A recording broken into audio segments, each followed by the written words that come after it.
Welcome to the League of Nerds comic book segment number 123. I'm John Cooney here to talk to you about new comics being released the 28th of May, 2014, beginning as usual with my first five, meaning these are the first 5 books I intend to read this week, and I'll give you a little more depth on them. Starting with at number 1, Guardians of the Galaxy number 15. With the entire galaxy gunning for the Guardians and Peter Quill missing, it's time to bring in a little help. Captain Marvel joins the Guardians of the Galaxy. But where in the universe is Star-Lord, and what does his disappearance mean for the safety of Earth?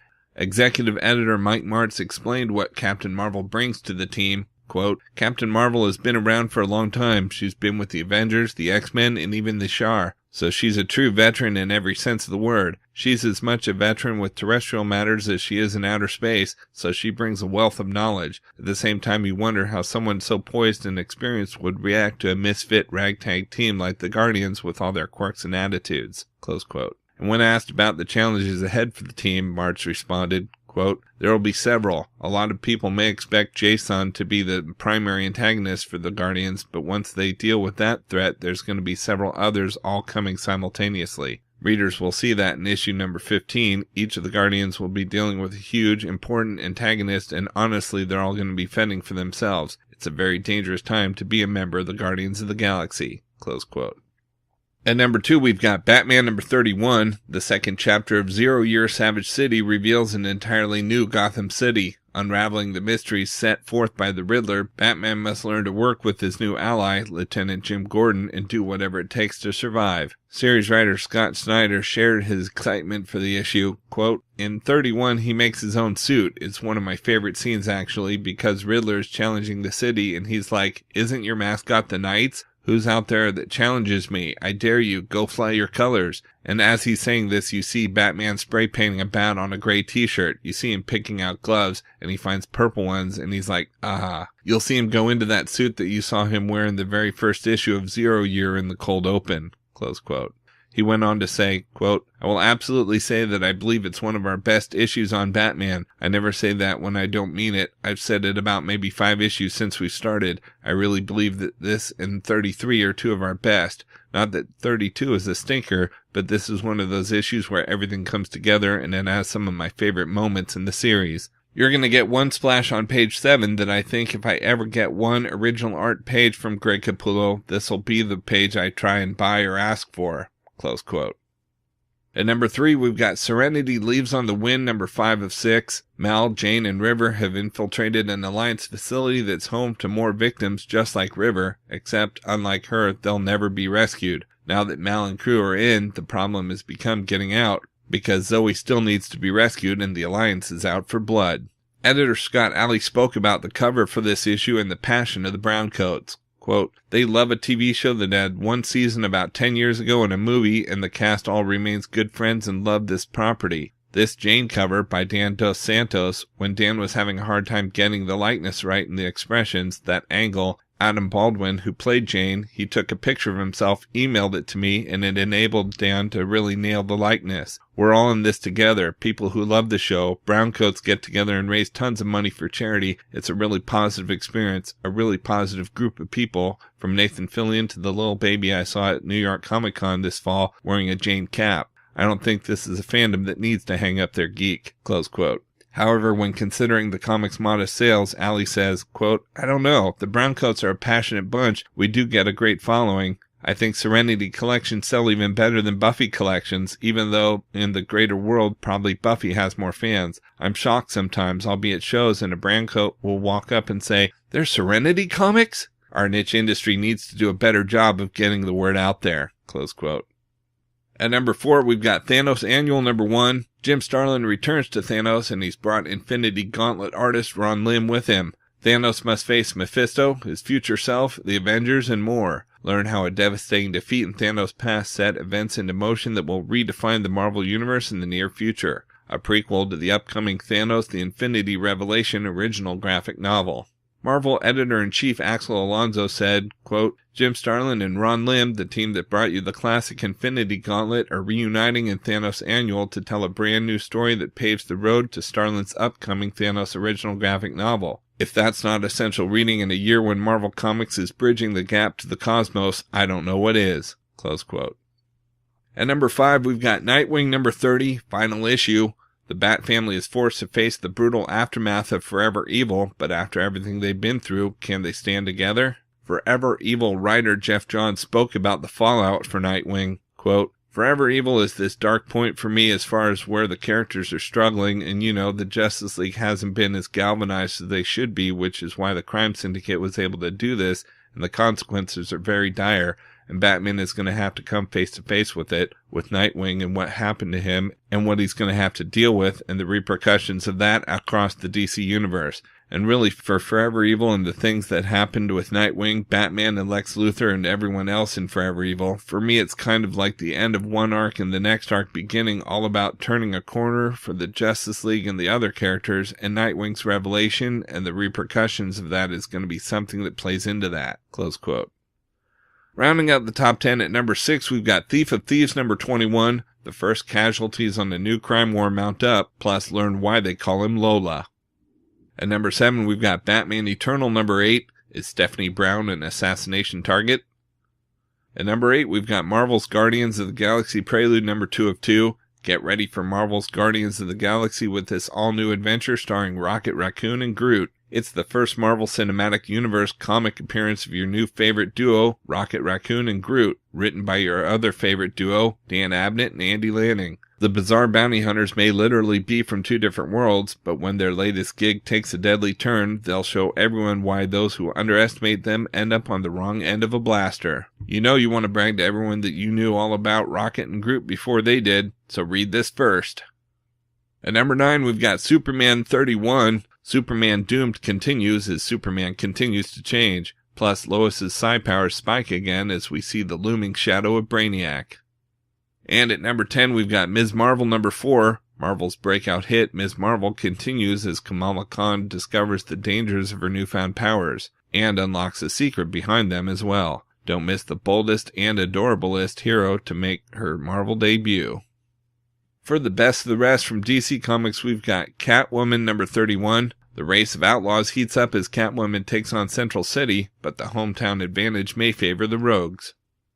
Next, we have Dead Boy Detectives number 6. Love-struck Charles is trying to find something to say about Crystal's cosplay, apart from, wow, his ghostly detective partner Edwin returns from his investigation in the cat-crazy house and has a mad story about two girls trapped halfway in and halfway out of a mirror. We absolutely must rescue them, Charles. They've been there for decades.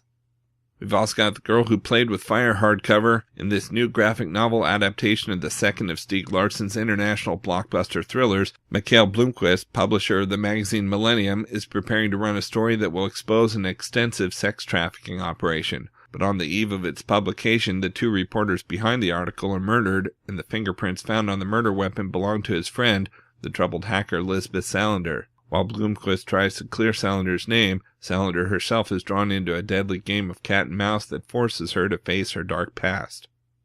Next, we have New 52 Future's End number 4. Where is Red Robin? Who wants to steal from the world's most famous man? And whatever happened to Stormwatch?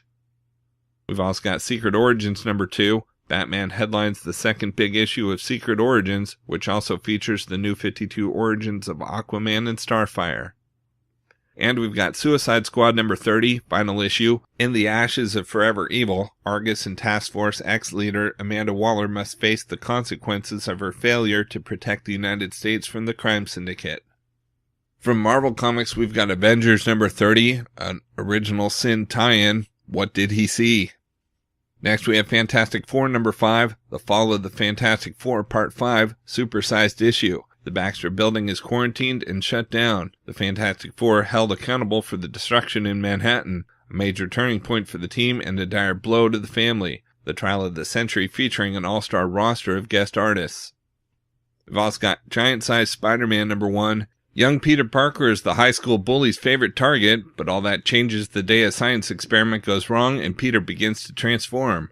When a personal tragedy teaches Peter a harsh lesson in responsibility, he must find the inner strength to become a hero. Can the brand new Spider-Man master his new powers in time to take on the villainous Vulture? When a giant robot spider attacks New York, Spider-Man must prove his innocence by tracking down the scientist responsible, the diabolical Dr. Octopus. When the sinister Sandman assaults Midtown High, it's up to Peter to stop him, even if he must risk revealing his secret identity. 4 Titanic tales set in Spider-Man's past.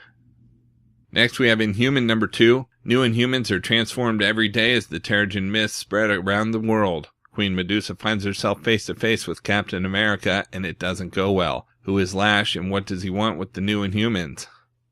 We've also got Iron Man number 26, the shocking conclusion to Rings of the Mandarins. What returns from the Dark Elf realm? Tony and Arno have been getting on so well, I hope there's no reason for them to fall out. Iron Man wins, but does Malekith get a consolation prize?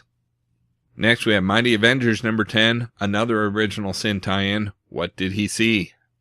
And we've got Uncanny Avengers number 20, Unite or Die. The Avengers Unity Squad pull together, but is it too late? Which of the 7 futures will become dominant? Kang's ultimate goal revealed. The Uncanny Avengers learn that even if you have no other choice, never trust Kang. From Boom Studios, we've got interesting drug hardcover, Why We Love It. If you could take a pill and travel back to any time in your life, where would you go? Newcomer Sean Manning hooked us with his fresh sci-fi thriller illuminating the dangers of living in the past. Why You'll Love It? If Richard Linklater directed a season of Breaking Bad written by David R. Kelly, it'd probably be pretty close to what Manning and Wasezik had built, a tripped-out psychological thriller full of scrappy anti-heroes and some of the most villainous scum on all space and time. What it's about? When a man from the future recruits average Best Buy worker Andrew Smith to help him create a drug that will allow him to travel through time, Andrew thinks he's found a way to erase all his problems. However, the power of nostalgia proves to be the strongest of drugs, creating an epidemic of addiction with Andrew as its unwitting kingpin. From Dark Horse Comics, we've got the massive number 23. The water convoy is attacked by forces unknown, plunging Mary into a conflict that she doesn't want, but one she can handle. With over 1,000 kilometers to go, can she make it across the Sahara unscathed? From Dynamite Entertainment, we've got Twilight Zone number 5. For 3 years, Diane Tyler has been working at a small cafe in the shadow of Wall Street, putting in long hours to pay for her college education. She's level-headed, strong, not given to flights of fancy, until the day when she suddenly finds herself able to listen in on the thoughts of other people. Suddenly a new world is revealed to her, with mysteries and wonders, and an unforeseen threat that could mean the death of millions. From Image Comics, we've got Chew Revival number 1, 2 great tastes that taste really weird together. Tony Chu heads to Wisconsin in 2 all-new original tales by the creative teams of both critically acclaimed titles. A great jumping-on point for readers who've heard how damn good these titles are on their own, and a twisted delight for those already in the know. And from Valiant Entertainment, we've got Harbinger number 23, Dead Means Dead. Out in trades this week, we've got Guardians of the Galaxy, All New X-Men, The Trial of Jean Grey hardcover premiere edition. The arrival of the original X-Men in the present day sent shockwaves through the Marvel Universe, but we've only seen the effects on Earth, until now, when an alien race discovers that Jean Grey, host of the destructive Phoenix Force, is back on Earth. They decide to hold her accountable for the heinous acts of Dark Phoenix. Now it's up to the spacefaring Guardians of the Galaxy to help the all-new X-Men save Jean from twisted intergalactic justice. A surprise ally from one character's past comes to help, but is that enough against the most powerful army in the universe? You won't want to miss the first encounter between 2 of the biggest franchises in the Marvel Universe, collecting Guardians of the Galaxy number 11 through 13 and All New X-Men number 22 through 24. And we've got Miracle Man Volume 1, A Dream of Flying hardcover premiere edition. Komoda, with one magic word, a long-forgotten legend lives again. Freelance reporter Michael Moran always knew he was meant for something more. Now an unexpected series of events leads him to reclaim his destiny as Miracle Man. The groundbreaking graphic novel that heralded a literary revolution begins here in A Dream of Flying. After nearly 2 decades away, Miracle Man uncovers his origins and their connection to the British military's Project Zarathustra, while his alter ego Michael Moran must reconcile his life as the lesser half of a god, collecting material from Miracle Man number 1 through 4. Okay, so that's just a few of my favorite books out this week. There's still plenty of others available, and I broke out all the Marvel titles this week in their own video, as well as a separate video for all of DC, and even a video with the top independent publishers. You can find them all on my YouTube channel at he'sgotissues.com. And we'll have links up on the leagueofnerds.com, our Facebook page, so be sure to like us there too. And of course, you can follow everything I'm reading on Facebook, Pinterest, Tumblr, or Twitter. You can find links to everything in the About section at he'sgotissues.com. And a reminder that both He's Got Issues and the League of Nerds are proud members of the Comics Podcast Network. So until next week, I'm John Cooney, and I've got issues.